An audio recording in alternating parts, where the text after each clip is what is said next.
The process of editing is simply making changes to a text.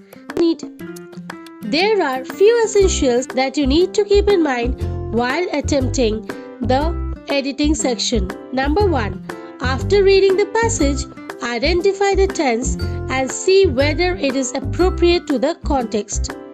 Number 2. Check the subject-verb agreement. Number 3. Mention the answer against the given number. Number 4. In case of omission, write the word before and the word after the omitted word along with the supplied word. Number 5. In case of error correction, write the incorrect as well as the corrected word in 2 columns. And most importantly, check areas where the word is missing in case of omission and check the Ppacts for error correction. Ppacts? Now what's that? Let's see. In Ppacts, the first P stands for preposition, then pronoun, A stands for articles, C conjunction, T the tenses, and lastly the S for spellings. Clear? Now let's understand editing and omitting through some examples. Don't forget to note them down. Number 1. Time is very precious than money. Is it a correct sentence? Well, in this sentence, we are comparing the preciousness of time to that of money, suggesting that time holds a higher level of value, and using very doesn't convey a comparative relationship. What does it do? It simply intensifies the adjectives it modifies. Therefore, instead of very, we should use more to compare things, indicating a higher degree or level, which would perfectly capture the intended comparison between time and money. Number 2. Money once lost can be regained. Did you observe in this sentence the verb lost is in its base form and doesn't convey any time frame. However, using lost to form the past participle once lost would indicate a completed action or state. Therefore, write the word lost in the incorrect column and lost in correct column. Number 3. But time once lost was lost forever. In this sentence, the past tense was lost indicates a completed action in the past, reinforcing the idea that lost time cannot be recovered. However, using is instead of was makes the statement more general and timeless. The present tense implies that the idea holds true not only in past but remains a constant reality. It emphasizes the ongoing and universal concept that once time is lost, it is an irreversible loss. Number 4.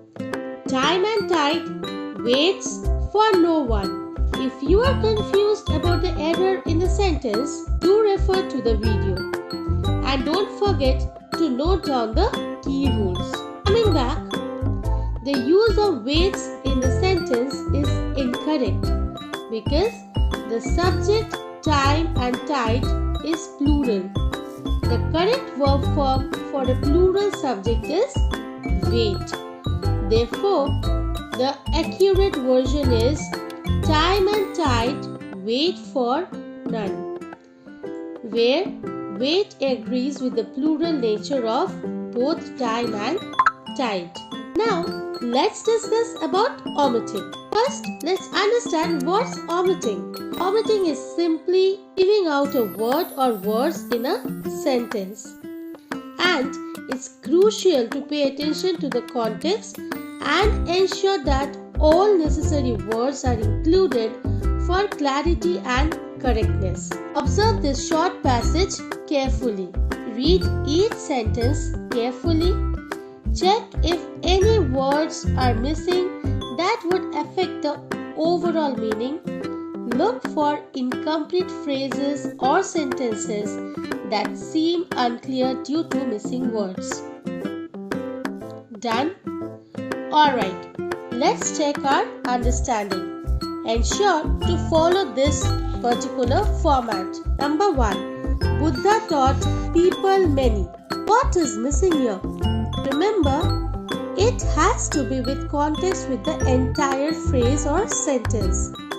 So, the missing word is in, preceded by people and succeeded by many. Number 2. Different ways, full stop. He taught children telling. Here, different ways is the continuation of the sentence. Buddha taught people in many different ways. So no change.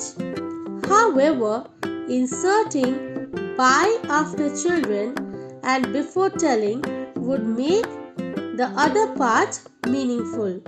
Taught children by telling. Here, number 3. Stories. Continuation of the last line. He gave the detailed explanations of the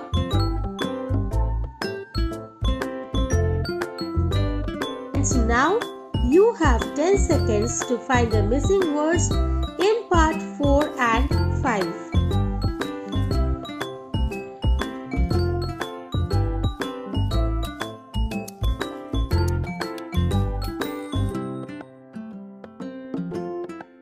Alright, let's check if you are correct. Number 4. Part to the wisdom. To others, he taught without. Speaking any words, all. Speaking any words at all. And then no more corrections to be done. He always talked with kindness and love. Here, and with this ends the episode 1 of Editing and Omission series. I hope you got the basic clarity about the topic. Subscribe and stay tuned for the upcoming episodes. See you there. Take care.